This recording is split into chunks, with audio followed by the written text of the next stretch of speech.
고독한 노년의 시작. 82세의 노인, 이름은 한정수. 그는 한때 지역에서 존경받던 교사였다. 젊은 시절에는 수많은 제자들에게 꿈과 희망을 가르쳤고, 은퇴 후에도 마을의 작은 글방을 열어 아이들에게 무료로 공부를 가르쳐 주던 인물이었다. 하지만 세월은 그에게도 냉정했다. 아내는 몇 해 전병으로 세상을 떠났고, 자식 셋은 각자 뿔뿔이 흩어져 도시에서 바쁜 삶을 살고 있었다. 정수는 매일같이 텅 빈 집 안에서 아내의 사진을 바라보며 중얼거렸다. 여보, 벌써 당신 떠난 지 7년이네? 애들은 바쁘다 하고 이제 나랑 얘기해주는 사람은 사진 속 당신뿐이야.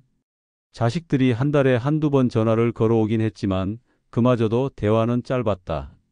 아버지, 건강은 괜찮으세요? 약은 드시고요? 응, 괜찮다. 너희들 일이나 잘해라. 전화를 끊고 나면 오히려 마음은 더 허전했다. 자식들이 잘 사는 건 기뻤지만 그들의 무심함이 아버지의 외로움을 덜어주지는 못했다. 정수는 점차 몸도 불편해졌다. 무릎 관절이 약해져서 계단을 오르내리는 것도 힘들었고 기억력도 예전 같지 않았다. 약 봉지를 헷갈려서 엉뚱한 약을 먹을 뻔한 적도 있었다. 그 일을 계기로 동네 복지관에서 사회복지사가 찾아와 조심스럽게 제안을 했다. 어르신, 요즘은 간병인을 두시는 분들이 많아요. 하루 몇 시간이라도 곁에서 도와주시면 생활이 훨씬 편해지실 거예요. 정수는 처음엔 완강히 거절했다. 내가 남의 손 빌리며 살아야 하나? 내 두 손, 두 발 아직 멀쩡해. 그러나 시간이 지날수록 그는 현실을 인정하지 않을 수 없었다. 작은 일에도 쉽게 지치고 쓰러질까 두려워 밖에 나가는 것도 꺼리게 된 것이다. 결국 그는 자식들과 상의 끝에 간병인을 두기로 했다. 자식들은 아버지가 완강히 거부할까봐 망설였지만 정수 스스로 고개를 끄덕였다.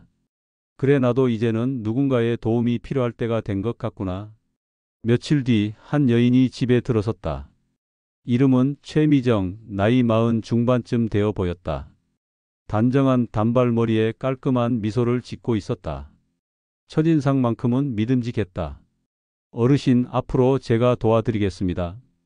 식사 준비부터 약 챙기는 것까지 걱정하지 않으셔도 돼요.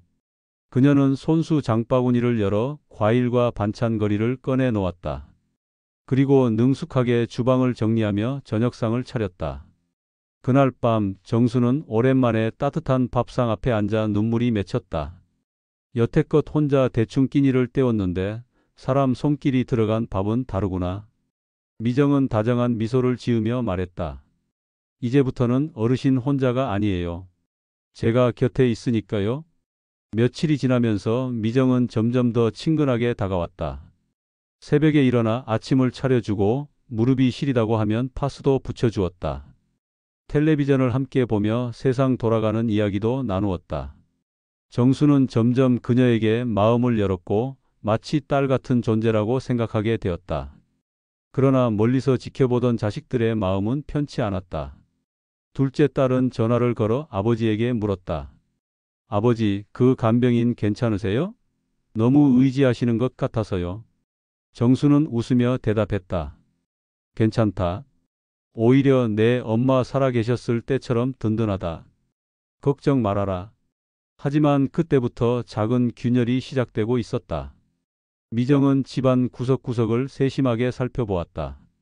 장롱 속 서류 봉투, 금고, 땅 문서가 들어있는 책장. 그녀는 말없이 고개를 끄덕였다. 이 노인 재산이 제법 된다. 건물도 있고 땅도 있고. 그녀의 눈빛이 순간 번뜩였지만 정수는 알아채지 못했다. 그날 밤 미정은 혼잣말을 중얼거렸다. 이대로만 가면 내 인생도 바뀔 수 있겠네. 정수의 평범하고도 외로운 노년은 그렇게 새로운 전환점을 맞이하고 있었다. 그러나 그 전환점은 그가 상상하는 안정이 아니라 파멸로 이어지는 길의 시작이었다. 친절 뒤에 감춰진 손길. 미정이 집에 들어온 지 한 달이 지났다. 그 사이 정수는 오랜만에 사람다운 삶을 되찾은 듯했다.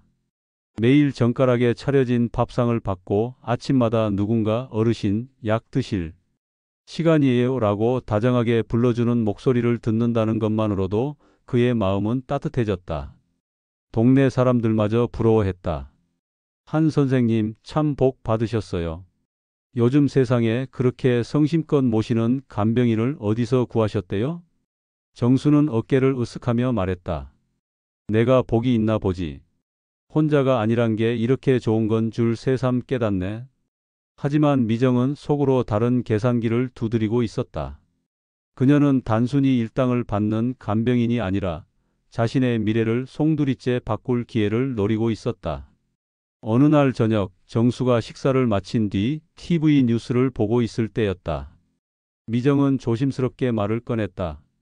어르신, 저도 사실 사정이 많아요.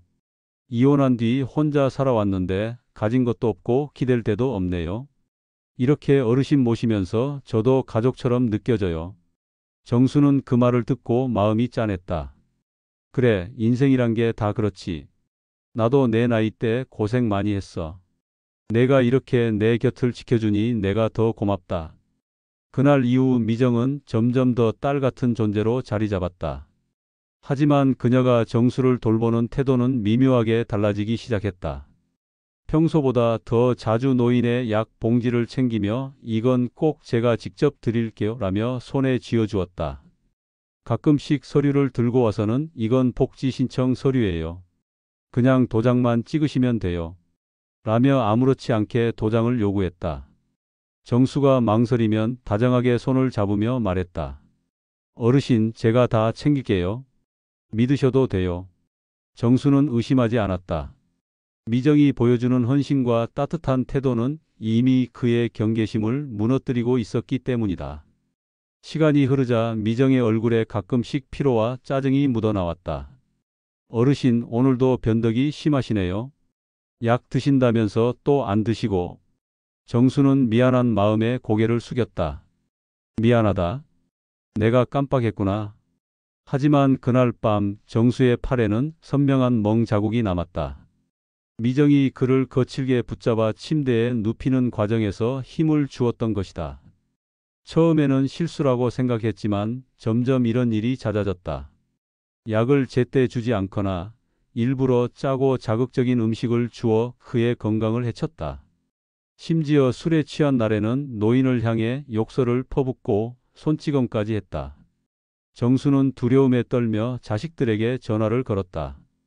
애들아, 간병인이 가끔 나를 때린다. 하지만 자식들은 반신반의했다. 아버지, 그럴 리가 있겠어요? 처음엔 그렇게 좋다고 하셨잖아요. 혹시 아버지가 예민하게 느끼시는 건 아닐까요? 정수는 더 이상 말하지 않았다. 그조차 믿어주지 않는다면 누구에게 하소연해야 한단 말인가? 이웃 몇몇은 수상한 장면을 목격했다. 저기 간병인, 노인네 팔을 심하게 잡아 끌던데. 아휴, 별일 아니겠지. 설마 어르신을 때리겠어? 그러나 그들의 침묵은 미정에게 더 큰 대담함을 주었다. 미정은 이제 다음 단계를 준비했다. 그녀는 은밀히 정수의 서랍을 열어 부동산 관련 서류와 통장 잔고를 확인했다. 건물 2채, 땅 몇 필지, 그리고 예금 수억 원. 그녀의 눈빛은 탐욕으로 번쩍였다. 이대로 두면 다 자식들 차지가 되겠지. 하지만 지금은 내가 곁을 지키고 있어. 법적으로만 관계가 된다면 이 모든 건 내 것이 될 수 있어. 그녀는 교묘하게 정수를 설득하기 시작했다. 어르신, 혹시라도 갑자기 쓰러지시면 자식들이 먼 곳에서 바로 달려올 수 있겠어요?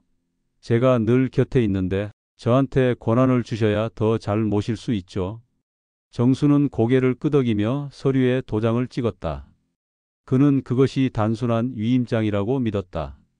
하지만 그것은 토지 증여 계약서였고 며칠 뒤에는 건물명의 이전 서류였다. 결정적인 날, 미정은 더욱 치밀한 음모를 꾸몄다. 어르신 혼자 계시니 외롭죠? 사실 저도 그래요. 우리 가족이 되면 어때요? 그냥 법적인 보호 차원이에요. 어르신께도 좋고 저한테도 도움이 되고요.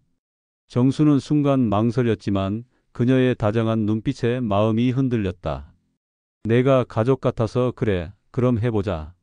그날 미정은 법원에 가서 혼인신고를 해버렸다. 그 순간 그녀는 단순한 간병인이 아닌 법적 아내가 되었고 정수의 재산은 이제 그녀의 손아귀에 들어가게 되었다.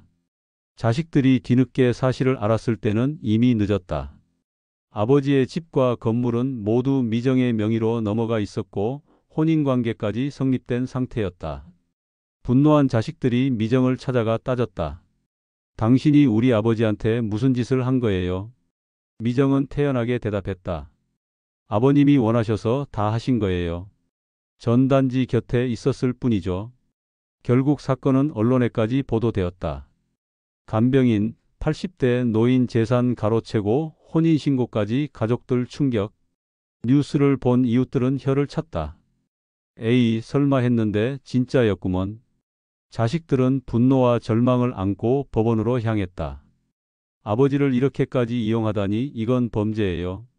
법정안은 긴장감으로 가득했다. 변호사들은 치밀하게 서류를 검토하며 미정은 냉정한 미소를 지었다. 재판장이 판결문을 읽기 시작했다.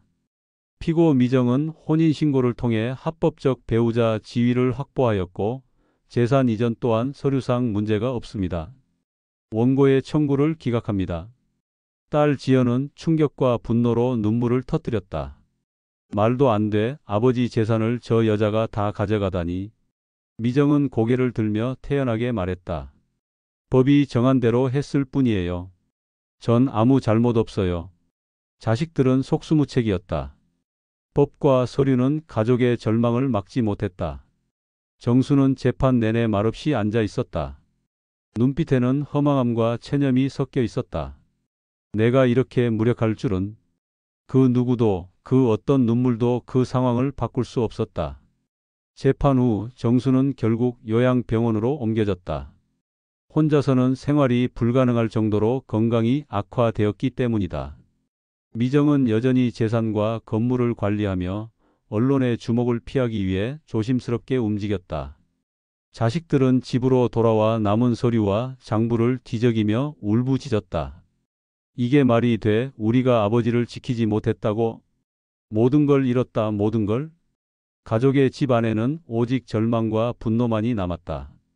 한편 동네 사람들과 이웃들은 충격에 휩싸였다. 저런 일이 실제로 일어나다니 노인 보호 제도가 필요하구먼. 이 사건은 단순히 한 가정의 비극이 아닌 사회적 문제로 확대되어 뉴스와 SNS를 통해 퍼져나갔다. 세월은 흘렀지만 그 상처는 쉽게 아물지 않았다. 정수는 병원에서 외로운 나날을 보내며 자신을 지켜주지 못한 가족과 배신한 간병인 사이에서 마음을 놓지 못했다. 자식들은 여전히 후회와 분노 속에 살았다. 미정은 법적 허점을 이용해 재산을 챙겼지만 세상의 시선과 사회적 책임에서 완전히 자유로울 수는 없었다. 그녀의 웃음 뒤에는 언제든 폭로될 수 있다는 긴장이 자리 잡고 있었다. 외로움은 때로 가장 큰 약점이 된다. 그리고 그 약점을 파고든 자들의 탐욕은 한 가정을 송두리째 무너뜨렸다. 믿음과 사랑은 보호받아야 하는 가치지만 부주의와 무관심 속에서는 끔찍한 배신이 숨어 있다. 이것은 단지 한 가정의 비극이 아니라 우리 사회가 반드시 돌아봐야 할 경고다.